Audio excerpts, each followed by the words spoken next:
welcome to the coaching podcast with Derbyshire FA in partnership with the University of Derby Football Journalism course.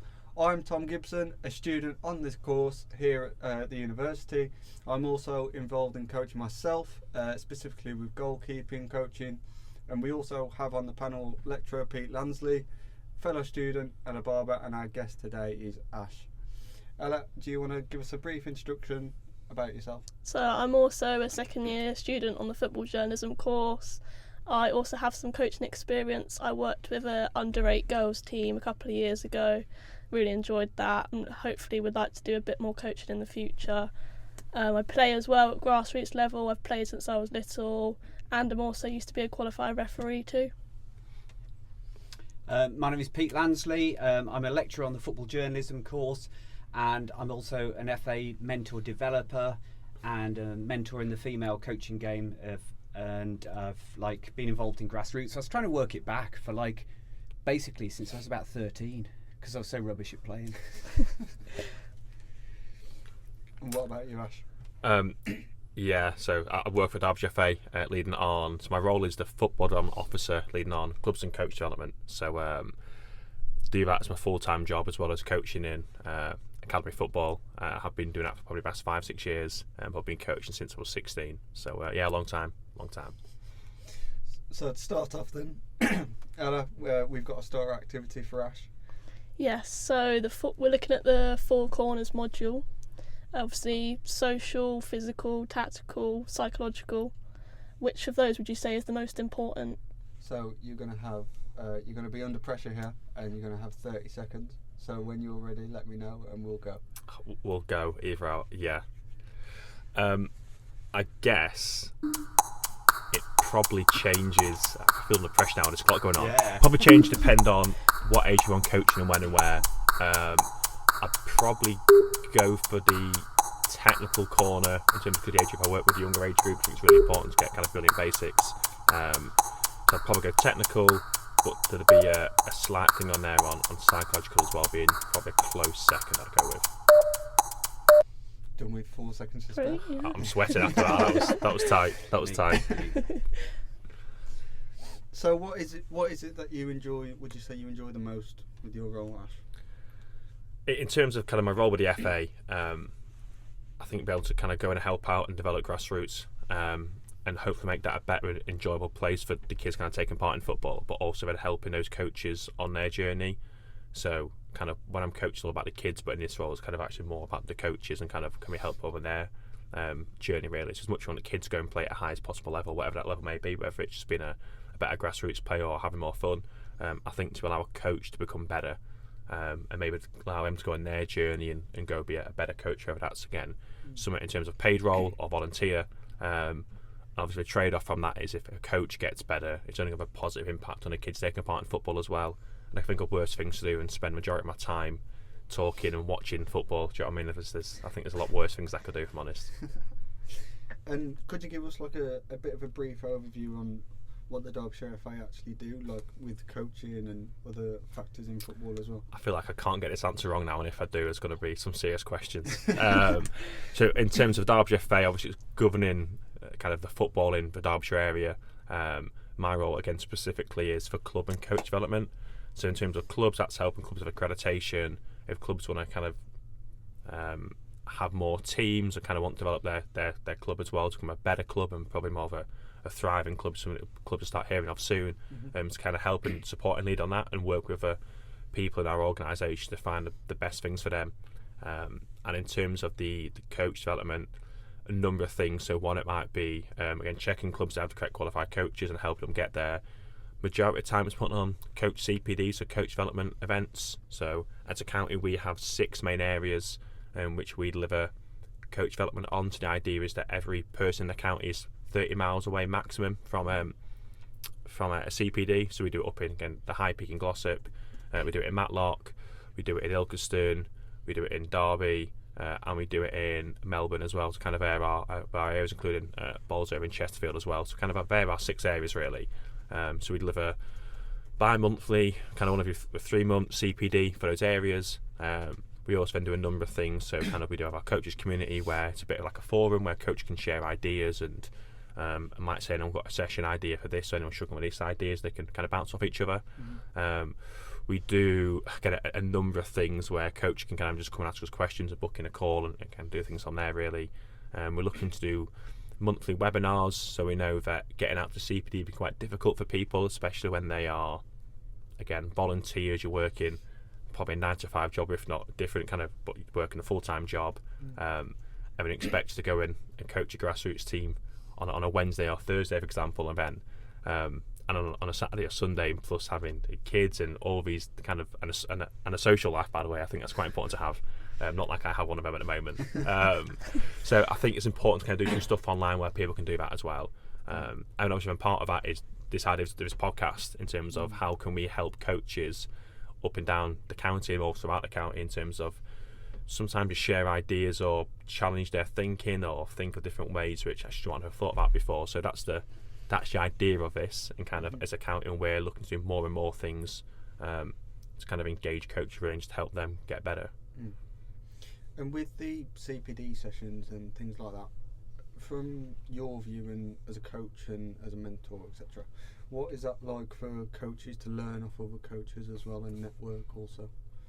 Oh, what a great question that is. I think the best CPDs I've ever had, so not me delivering but me being as a coach attending them, are actually the conversations between coaches and sharing ideas. So I think in terms of when I go and deliver CPD now, I see it as my role as kind of just facilitate questions, kind of check and challenge ideas and drip feed things in. But you'll probably learn more off each other. So if we've got a group of 10 or 12 coaches in a room, you'll probably find actually the best things they'll learn from each other is those organic conversations between each other, and someone going, I've done this, and like, Joe, that's a brilliant idea. I haven't done that, but I might do that. So I think they're the best things kind of which happen. So I think in terms of the more we get coaches speaking to each other and sharing ideas and best practice, you can learn anything from any coach, by the way. Good or bad coach, you can learn things on. You might think, Joe, I'm going to do that. You might think things that I probably wouldn't do that, I'll do it slightly differently, depending on, again, doesn't matter what qualification you have, the pro license or done the EE Playmaker, everyone's going to have a different idea of coaching in different age groups. So definitely I think the organic kind of conversations are really, really important. How do you think, how important are the badges as they used to be? And it used to be a sort of tick box exercise in many respects. When I was coming through my level 1 20 years ago, it was, oh good, I've got my level 1, I want to get onto my level 2, I want my UA for B. Some coaches would give it 6 months in between. Compared with that social element, how important are the qualifications? They are important. And it's not kind of me just saying that, but there is a trade-off between collecting badges and actually getting out on the grass and delivering football, really. Not to pardon the pun there. Quick promo there. So yeah, there we go. No, it is important, and I've learned a lot of things, particularly through courses which I wouldn't have known from coaching, and it gives you some ideas. And again, those courses, a lot of the time of speaking to the coaches, so those in-person qualifications are really, really important to kind of get those conversations going and learning from people. So that your B license, for example, it's really important to learn that in terms of how you use that and affecting sessions to get a tactical element. However, do I use UA for B license sessions for 7v7 and 5v5 formats? No, because it is not relevant towards that. Some of the best qualifications I did was the old youth modules they used to have, which was about changing environment and challenging the players and all things like that, which is really, really good. But at the same time, if I go and do those courses, I then need to be out on the grass and kind of consolidate my learning and kind of go and practice it, and you'll learn loads from. I remember my first session as a coach, by the way, is absolutely horrendous. I look back at it now and go like, what was I doing? But I'll probably look back in 2 years' time again and go, like, what am I doing now for sessions? Some people might sit there and go, yeah, I agree, he's a really bad coach. But I think it's kind of really important to go and do that. So yeah, I think there's a good trade-off between the two. You'll learn more from doing than you will learning as well, because of, I'll do some things and go, that didn't quite work, and that whole reflection process of next time I will do this. So no, good question. Can I ask Ella on that, because you went through your intro to coaching football, did you, in the last couple of years? Yeah. How useful did you find that, and what was the balance like between being on the grass?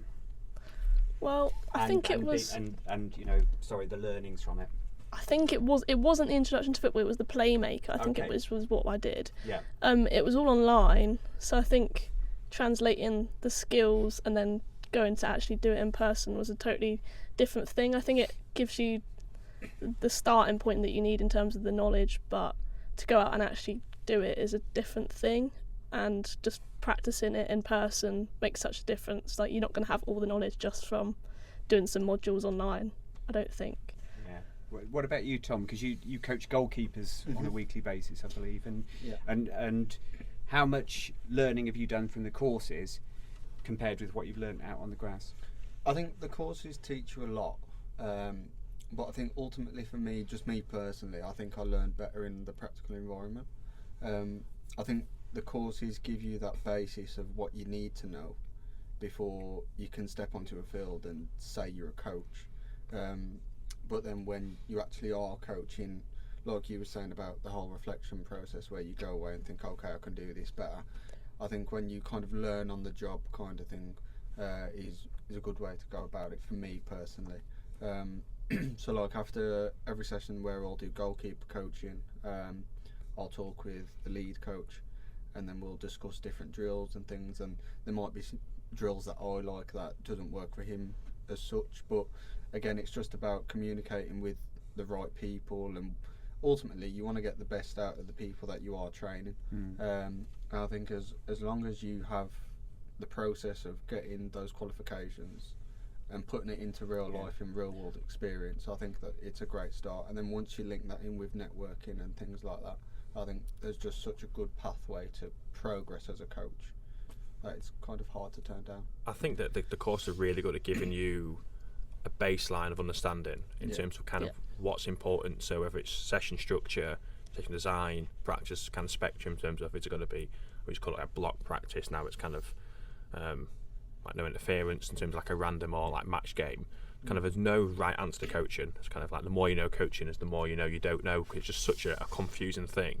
But I think it's really good with giving you some ideas, not the answers to questions, probably gets you more questions, but give you some ideas, and it's a trade-off then between what's right for my age group or what time and kind of what I'm going for. And I think the course are really good at that.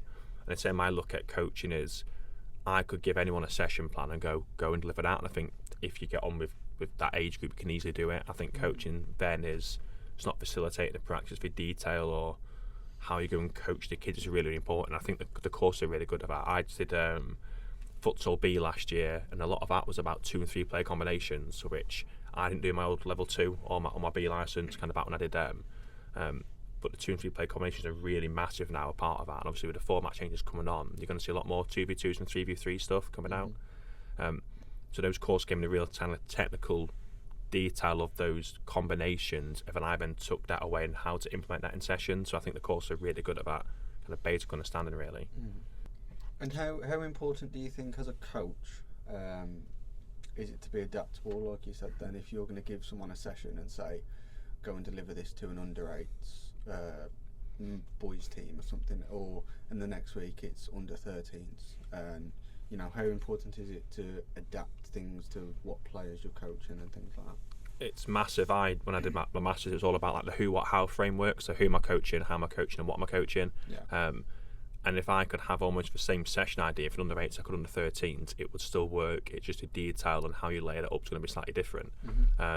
Adaptability is massive because you've known it, put in it loads of times. You go and deliver a session, and I go, I'm planning for 12 kids. I then have 17 or I have 4, right? But that is kind of grassroots coaching. It might be some of the people on holiday, or it could be someone's just turned up again if it's in for 3 weeks or whatever kind of may be.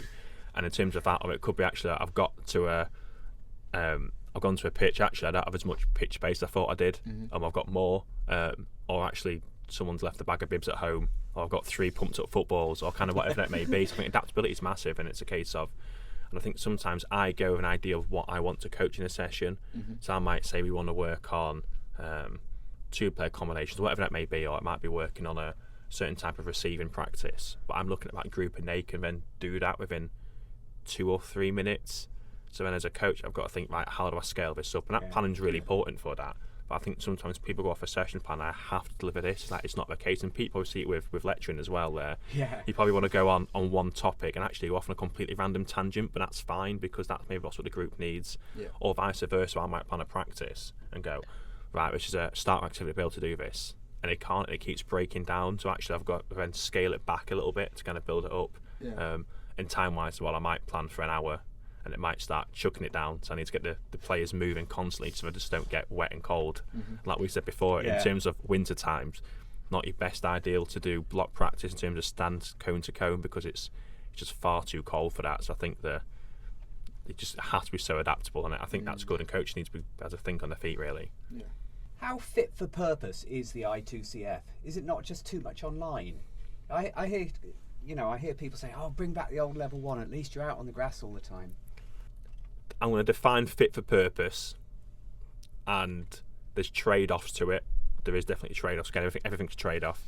I haven't done the I2CF. Like, I haven't done Instructor Coaching Football Plus. Obviously, I did my level 1 back in 2015. I think it was 2014. It's a long time ago now. It's difficult because the cost of courses and the kind of booking out areas is really expensive now. In terms of, we know that as a county, trying to deliver CPD is really expensive. But if it's online, there's trade-offs to that, so it stops the face-to-face interactions, it stops the actual practical element of delivering sessions, but it's more adaptable and more accessible, should I say, for people to get onto, and it helps cater those needs. Now, obviously, there's trade-offs in terms of, like we said, being online stops that. What it does do is allow more people to have an idea of what that coaching is, and the I2CF for me is just a kind of, this is the fundamentals of coaching. Basically, it's more about how to keep players safe and enjoyable. I think that's the whole point of a course. So it's not to make you an absolute tactician, be like Pep Guardiola, and now we're going to do rondos when under sevens, for example. I think it is really good at making sure coaches know what a safe practice is, how to get players engaged, and kind of what that looks like, and how maybe a session should be structured. So I think it is really fit for purpose for that. As part of that, there is then a CPD that is delivered by county FAs, which is the I2CF Plus. So once you've done your I2CF online, is to attend a face-to-face CPD for 2 hours. A lot of counties might charge that, might do it for free. We do it for free in our county. Some more coming out soon because the course is coming out. And they are then the practical elements of a session. The idea of that is might be a full 2 hour practical, might be an hour inside, hour outside. So I think that's a good hybrid model of it. Obviously people go, do you know what, I don't like the online, and I totally understand that, but there's trade-offs to it. So I think it is fit for purpose. Will things change eventually? Probably, as things always do change. We probably go around the circle sometimes. But I think with that online module then linked to the face-to-face CPD ran by counties, I think it does work. And in Derbyshire FA, I know you've got this coaches community over the last couple of years that you guys have set up. That's been an outstanding success, hasn't it? And how have you managed, you and Alex Walker and Liam Rooney, how have you managed to bring that out and get so much engagement? I cannot take any credit for this because I've been in my role for probably about 6 months now. So Alex, who's doing the role previously, who's then kind of moved higher up in terms of where we are at County FA now, was brilliant at it in terms of engaging with coaches. And I think we thought like a WhatsApp group, and a number of coaches have then attended CPDs from there. So you have like pay membership, for example, you have a completely free one. And if you join up, you get reduced costs on CPDs. If you have a paid membership, you can get access to, like, we'll help you write applications. We can come out and watch you coach, give some kind of feedback, like a mentor. Or actually, it could be that we have access to ASC Cloud, which is like a platform which coaches can use as online to plan sessions and have access to a massive database of number of sessions you can search. I want to practice for scoring goals, then there'll be loads of practice from there in a folder which you can have a look at. And I'm not encouraging coaches to copy sessions, but take a little bit from that in terms of make it relevant to your kids. So that's some ways they've done it. I think just Alex done a really good job of growing momentum and getting coaches a bit of an environment where coaches really want to learn from each other and share best practices and become a better coach, if that makes sense. So kind of, I think that's, I've probably gone not answer your question anyway, but I think that's a really good way of how they've done that. So then, within your experience, who would you say has been most influential in grassroots for you as a coach, and then who's been a coach which you've aspired in the professional game, who you've always looked up to? I've worked with a number of like unbelievable coaches in terms of where I've coached from grassroots to kind of elite level, or let's say like academy level. In terms of when I first started coaching, like I said, I was 16 at college, and and a tutor there. Like we had to go and do some coaching. I remember watching him coach in terms of my college like program. It used to be not just football but other sports. I just love his energy and his enthusiasm. So he was really, really good. Probably one example. There was Go on, name check. John Davey, not to embarrass him, but John was really good at that. I then went on some FA courses in Sleaford back in 2015-16, it's like in Lincolnshire, and that was the old youth modules. There's a coach educator there called Matt, and Matt was really good at kind of how to change your tone and kind of the way to deliver a message. I think was really good. So kind of them was two key people. There was Suey as well, who delivered some stuff in East Riding. Sue was really, really good. Did my level 2. Suey, not Suey Smith. Suey Smith, yeah. Oh, right, yes, okay, Suey's really good at that. So Yeah. kind of their coaches have probably not wanted to be like, because I kind of want to be my own coach, but learned things from them and kind of really inspired me to go and do that. In terms of professional game, it's difficult because it depends on, I mean, the team I support don't tend to do that well until maybe this year. But like in terms of like growing up watching like Grimsby Town, unfortunately, there's some coaches there who go like, do you know what, I want to be like them, or I want to have success like them. In terms of where I coach now, in terms of the manager there has a like a mantra in terms of from our club, and you learn people from there. So there's a number of things. Like look, I remember when I was watching England recently, like I really like Gareth Southgate, really liked the way he was. So I was kind of like, again, I don't want to be like him, but the way kind of he controlled the group and his mannerisms, I thought were really, really good. So talking about Gareth Southgate, we recently caught up with Pat Frost and Neil Jones, the England kitmen, and they shared their experiences with the former England manager.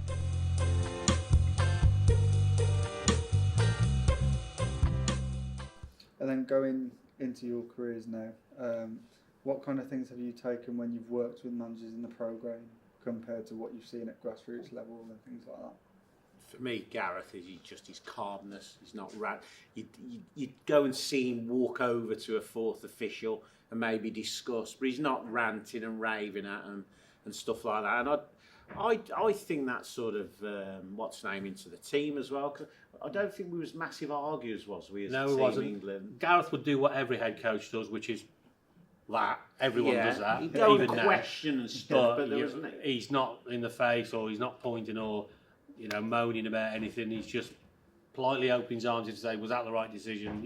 That kind of stuff. So, and I think Neil's right. It's sort of like, I think if the coach is respectful to for officials, I think the players will be as well. I think if the coach starts berating the officials, it just gives the players license to have a go at them as well. So I think it does actually start from the head coach. And then, obviously, while Gareth was in charge, having been that close in their dressing room and things like that, what kind of things did you pick up from like his tactics and how he dealt with players? Was there any key moments that stick with you?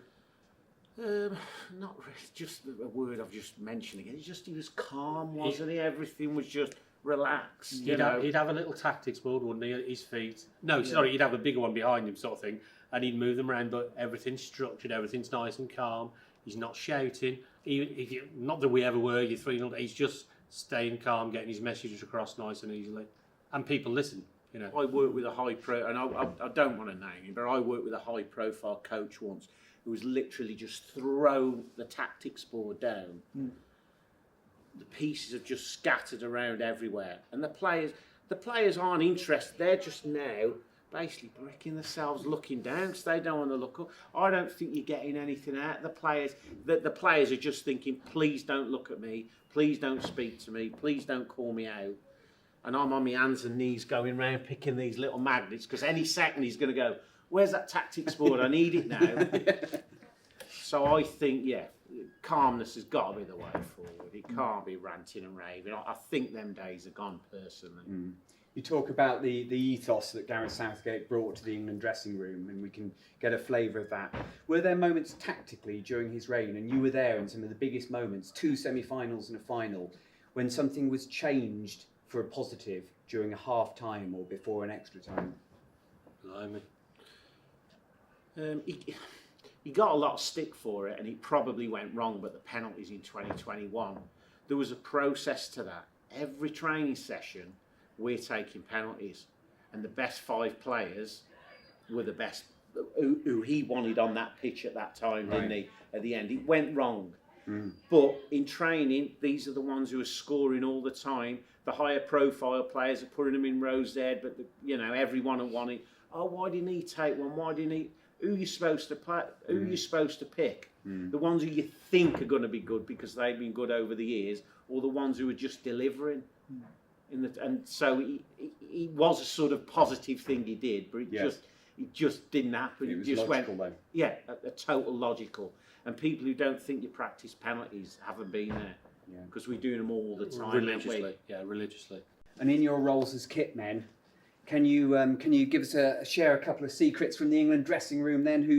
Who's been particularly tricky to work with, or who's been an absolute diamond in terms of wanting kit? Or Well, I've got a couple of favourite players. You've got the likes of Johnny Stones. He's just the nicest bloke in the world.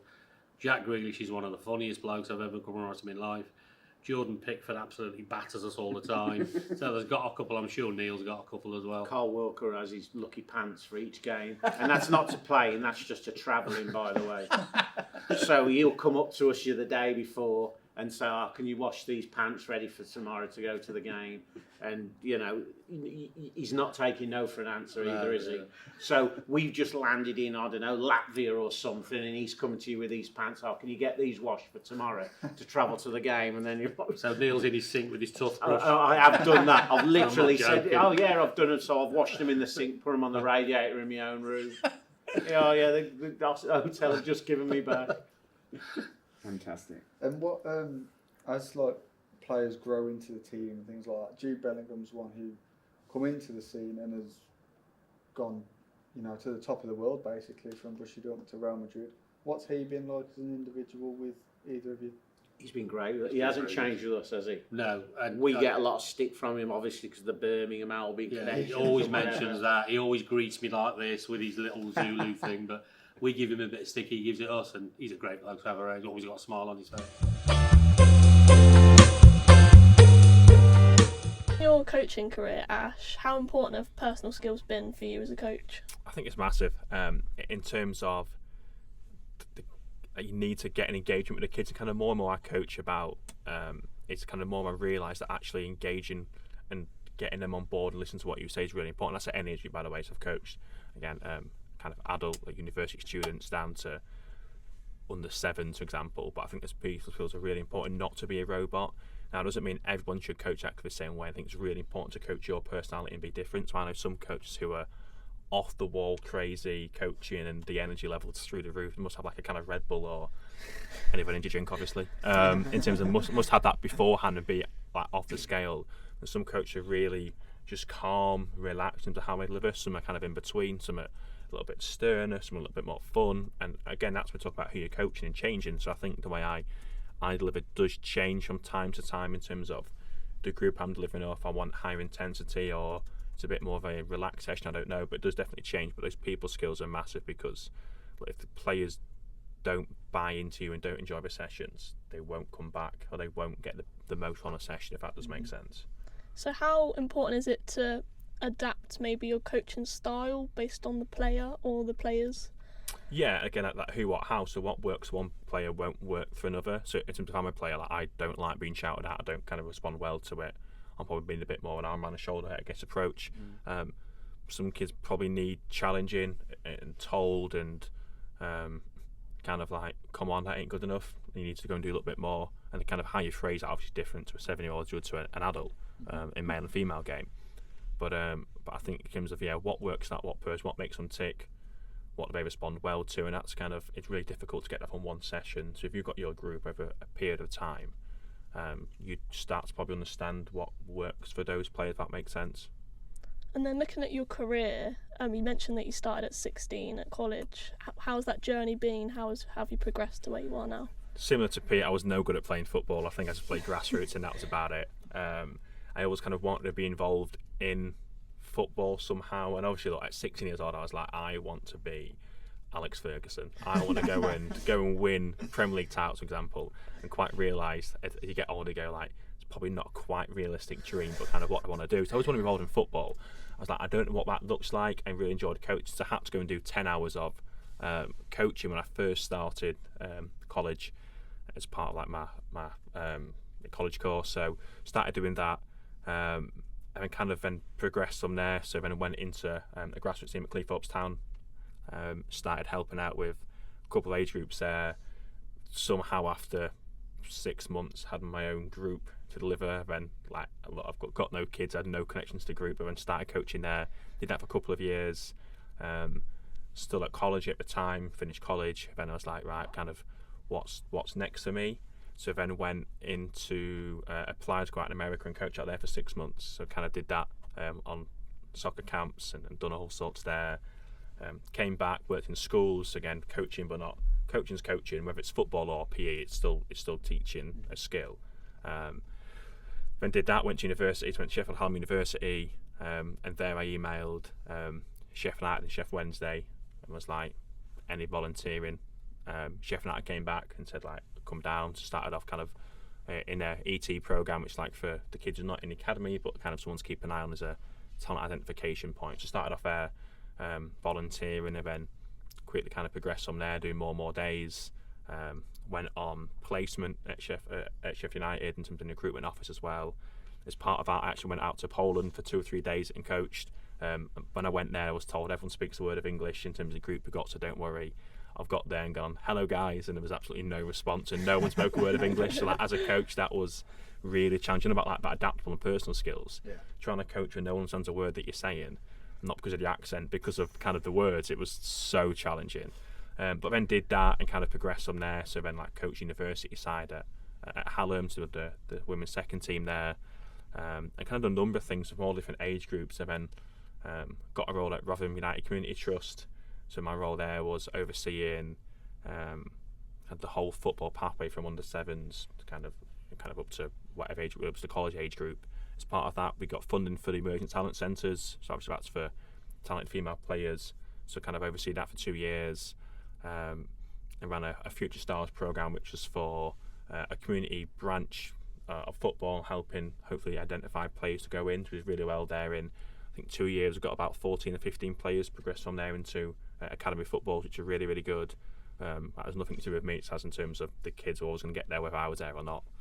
Must have been a buzz though, Ash. That it's really good. I think just to play a small part, like to play 1% part in someone's journey. Yeah. I think that's why we all coach. Probably a little bit selfish point of view is you want to help play a small part in someone's journey, whatever that journey may be. So kind of come from there really. And then in September, then joined Derbyshire FA, which was like really enjoying it so far. And as part of that, I've then gone back to Sheffield United to work in their pre-academy at the moment, so under 7s, under 8s. So that's a very brief thing what I've done, and like started doing some futsal stuff on the way, which I really enjoy, and football as well. And it's just a number of random journeys and things I probably didn't expect to do. Coach development was probably never in my forefront of my mind even probably 2 or 3 years ago, but it's amazing how things suddenly change and you go on a different career path. So I've gone from wanting to be Sir Alex Ferguson to now like working with coaches and clubs, which I'm really enjoying at the moment. Now you want to be the next Alex Walker. Just less Irish, I'd say, but yeah, something like that. Do you have maybe like a standout moment for your coaching career so far? Like a favourite moment? I have honestly no idea. No. I've done a number of things, which is, and do you know what? Probably half it is just the conversations you have or the journeys you have with people rather than actual standout moments into like meeting great people and talking about coaching, making friends through that. The Poland one always stands out in my mind because it was just such a learning curve. I remember being like, oh my days, what is happening here? It's just chaos. To then, when I was coaching the university side at Hallam, the first team at varsity was playing at Hillsborough. So it was like helping out the first team coach there at Hillsborough. Was like a great experience. I've done, say, a number of things, even like from being someone who just played grassroots football to go and spend like a night or two at SGP was like really, really good. And just be able to kind of work and go and watch football teams, and all of it's probably been a bit of a highlight. You have some, listen, when it's chucking it down on a Wednesday night, for example, when you're outside in December and it's freezing cold, I'm probably questioning myself and going, probably should go into accountancy or something like that. But no, it's all been really, really good. And then on the other end of that, is there a biggest challenge you've faced maybe in coaching? I think sometimes when I first started out was like the self-belief, a little bit of it was really challenging. I think being from someone who didn't play at any decent level to then trying to go and work in like academy systems. I always feel like sometimes when I coach now, I feel like a bit of like imposter syndrome. So like, should it be me doing this? And it's like, well, no, I think I'm all right. So I think it's probably doing okay. A number of things in terms of, again, coaches will know, but like financial barriers as well for cost of courses is quite difficult, and they are going up and up and up. And that's been from someone from like a working class background in terms of struggling to afford courses at times, and I think especially being a student. When I was doing my masters at Leeds Beckett, I was doing that full-time masters. I was working full-time, and then also coaching as a part-time role. So I think that's now why I really like coffee. So kind of that moment in my time was like with my partners around the COVID year as well. So all that was going off, and it was just an absolute. I don't know how I got through it. I remember sometimes just falling asleep on the sofa at 3 a.m. trying to type on a laptop. So probably that's trying to balance coaching when it wasn't. It was still a career, but do you know what I mean, it wasn't the main career like this is now for Derbyshire FA was probably really challenging. Loads of people, again, grassroots coaches will know that trying to balance that, and it's not just an hour on a Wednesday, an hour on a Sunday. It's the planning beforehand and all sorts goes into it. Yeah. Washing kit, bibs, balls, cones. Like honestly, my car sometimes stinks of bibs and stuff. But yeah, they're probably some of the challenges I'd say. So then to finish off, we've got a game of this or that. Okay. You've got 6 questions, and you can only pick one. So we'll start off with VAR or no VAR. No VAR in League 2, so I'll stick with that one. Nike footballs or Puma footballs? Nike. I think growing up as a kid, the Nike footballs were unbelievable. Yeah, it was so good. Grass or AstroTurf pitch? There's nothing better than a grass pitch. On the grass. On the grass. Nothing, honestly, like, Astros are great because the train doesn't get called off and it's good. Yeah. But those little black bits get everywhere, honestly, in my house. My partners don't like it. But on the grass, nothing better than being on the grass, yeah. And extra time and penalties or just straight to penalties? Extra time. I love extra time. It's so good. It's so good. And would you rather coach in England as you are, or go and coach abroad, maybe in Spain or somewhere? Or Poland. Yeah. That's a great question. I'm going to say stick with England only because I'd love to go abroad. I'm just not sure. I'm not good at English, never mind any other language, I think I'd say for safe option. And I love, as much as I'm moaning about the weather here, I do like the season and stuff, so I'm going to say England. I'll say England. And last one, classic number 9 or false 9? Hit the target man up top, get the big man up top, go and hit him till I'm watching League 2. Yeah, classic number 9, out and out striker.